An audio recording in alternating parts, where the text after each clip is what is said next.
नमस्कार, बात पते की में आपका स्वागत है। मैं हूं अखिलेश शर्मा। अमेरिका ने आखिरकार वैक्सीन निर्माण को लेकर जो पेटेंट संबंधी नियम थे उनमें ढील देने का भारत के जो प्रस्ताव है उसका समर्थन करने का फैसला किया है।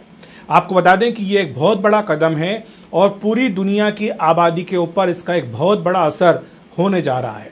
आज की बात पते की में हम आपको यही बताने की कोशिश करेंगे कि किस तरह से भारत इस प्रयास में काफ़ी लंबे समय से लगा हुआ था कि अमेरिका इस कदम में उसका साथ दे, और इस कदम में अब अमेरिका का साथ मिलने के बाद इसका पूरी दुनिया की आबादी पर क्या असर होगा, कोरोना महामारी से लड़ने की जो मुहिम चल रही है पूरी दुनिया में, उस पर इसका क्या असर पड़ेगा, इस बारे में हम विस्तार से चर्चा करेंगे।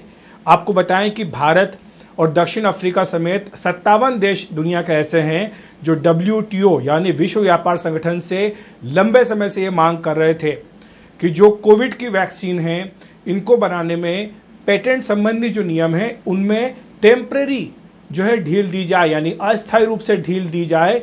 और इससे ये होगा कि जो दुनिया भर के देश हैं जिनमें खासतौर से भारत है, जो कि आज देश दुनिया भर की 80% वैक्सीन खुद बना रहा है, वहाँ पर वैक्सीन निर्माण में तेज़ी आएगी। न केवल भारत बल्कि अन्य देश भी इस काम में खुलकर जुट सकते हैं अगर पेटेंट संबंधी नियमों में ढील दी जाए।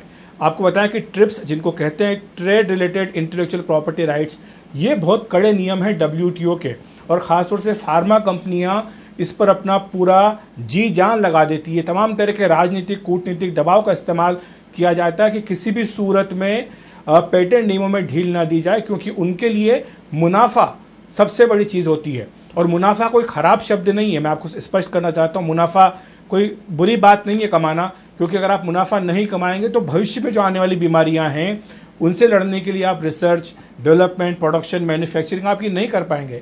आप प्राइवेट कंपनी, आप सरकारी मदद पर निर्भर नहीं है। आप जो प्रोडक्ट बना रहे हैं उसी को बेच करके आप मुनाफा कमाते हैं, जिससे आप आगे आने वाले निर्माण के लिए सबके लिए आप अपनी तैयारी कर सकें। तो मुनाफा कोई ख़राब शब्द नहीं है। लेकिन ऐसे समय पर जब पूरी मानवता पर संकट आया हुआ है, हम देख रहे हैं कि भारत कोरोना की दूसरी लहर से लड़ रहा है, तो ऐसे में मुनाफा ज़रूरी है या लोगों की जान बचाना ज़रूरी है। तो ये भारत लगातार दक्षिण अफ्रीका समेत 57 देशों के साथ WTO से कहता आया है। भारत के जो वाणिज्य मंत्री हैं पीयूष गोयल, उन्होंने पिछले महीने ही WTO की बैठक में इस मुद्दे को उठाया था। उन्होंने ये कहा था कि अमेरिका को ट्रिप्स संबंधी जो नियम है इसमें ढील देने में भारत का साथ देना चाहिए। और आपको बताएं कि जो भारत का दूतावास है अमेरिका में, जो भारत के डिप्लोमेट्स हैं अमेरिका में, वो लगातार बाइडेन प्रशासन से इस बारे में संपर्क में रहे। और साथ ही जो भारत के प्रति सहानुभूति रखने वाले, भारत से प्रेम करने वाले वहाँ के जो कांग्रेसमैन हैं, सेनेटर हैं, वो भी भारत के इस स्टैंड का समर्थन करते रहे। और आखिरकार जाकर के एक बड़ी कूटनीतिक कामयाबी मिली है जब अमेरिका में बाइडेन प्रशासन ने यह कहा है कि वो भारत के इस कदम का समर्थन करेगा। अब इस कदम का असर क्या होगा, आपको बताएं कि जो अमेरिकी कंपनियां हैं, जो बड़ी बड़ी कंपनियां हैं जो वैक्सीन बना रही हैं, जिनकी भारत से बातचीत चल रही है कि वो भारत में अपनी वैक्सीन को जल्दी ही शुरू कर दे, वो ये भी चाहती है कई जो नियम है भारत के वो उनमें भारत ढील दे दे, वो तमाम ऐसी कंपनियां हैं जिनका अब फार्मूला जो है वैक्सीन बनाने का वो भारत के साथ शेयर करने में जो रास्ता है वो खुल जाएगा अगर WTO इसकी मंजूरी दे देता है। इसमें यह एक लाभ होगा कि जो फार्मूला का उस फार्मूला का इस्तेमाल करते हुए जेनरिक वैक्सीन जो हैं वो न सिर्फ भारत में बल्कि अन्य देशों में भी बनाई जा सकेगी। आपको बताएं कि 7 अरब लोगों को वैक्सीन लगना है, यानी हर व्यक्ति को अगर 2 डोज लगने हैं तो 14 अरब डोज आपको चाहिए। अगर आज जो रफ्तार है देश में, दुनिया में वैक्सीन बनाने की, वैक्सीन लगाने की, अगर आप इसमें पूरी ताकत भी लगा दें तो भी जो ये 14 अरब डोज है इनको देने में आपको कई साल लग जाएंगे। और तब तक एक के बाद एक कोरोना के जो नए वेरिएंट है वो आते जाएंगे, और तभी पता नहीं होगा कि जो नए वेरिएंट आएंगे उनके खिलाफ मौजूदा वैक्सीन कितनी कारगर होगी या नहीं होगी। तो इसलिए ज़रूरी है कि युद्ध स्तर पर इसको तेज़ किया जाए, और इसलिए एक बड़ा कदम, बड़ी कामयाबी है। मैं आपको ये भी बता दूं कि WTO की बैठक आज और कल 2 दिन तक चल रही है। वर्चुअल माध्यम के जरिए ये बैठक हो रही है। इसमें अब ये मुद्दा रखा जाएगा, क्योंकि अमेरिका ने ये स्पष्ट कर दिया है कि वो इन 57 देशों के का जो कदम है ट्रिप्स वेवर के लिए वैक्सीन पर इसका समर्थन करता है, तो निश्चित तौर पर WTO को अब आसानी होगी इस बारे में कोई सकारात्मक फैसला करने की। तो इस बात का इंतजार रहेगा, लेकिन भारत ये स्पष्ट तौर पर कहता आया है कि ये लड़ाई अकेले भारत की लड़ाई नहीं है, और जो कोरोना महामारी है ये इस तरह की है कि एक देश से दूसरे देश में जाती है। ये न तो भौगोलिक सीमाओं को मानती है, न जाति को मानती है, न धर्म को मानती है, न उम्र को मानती है।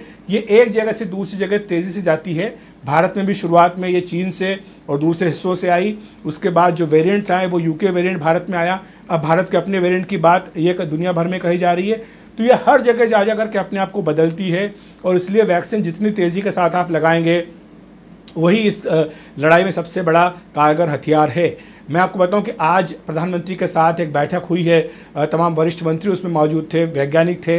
ये बताया गया है, पीएम को ये जानकारी दी गई है कि अभी तक भारत ने जो 45 वर्ष के ऊपर के लोग हैं उनमें 31% लोगों को जो है ये पहला डोज दिया जा चुका है। आपको बताएं कि जनवरी में भारत में टीकाकरण का अभियान शुरू हुआ था, हम मई में इस वक्त बात कर रहे हैं, तो यानी पिछले कुछ महीनों में 31% जो आबादी आपकी है देश की, उसको एक डोज मिल चुका है। 45 साल से ऊपर के जो लोग हैं उनमें 31% लोगों को ये डोज मिल चुका है। लेकिन ये अभी भी कोई संतुष्टि वाली बात नहीं है, एक लंबी लड़ाई हमें लड़नी है, और ऐसे में अगर हमको ज़्यादा वैक्सीन बनानी है, ज़्यादा से ज़्यादा वैक्सीन अगर हमें चाहिए, तो ये इंटेलेक्चुअल वेवर जो है था, पेटेंट का जो वेवर था, ये हमें चाहिए था, और इस पर अब अमेरिका ने हमें समर्थन देने का फैसला किया। तो ये बहुत बड़ी खबर है इस लिहाज से कि इस महामारी से लड़ने में एक बड़ा चरण जो है वो हासिल हुआ है, एक बड़ा कदम ये होगा।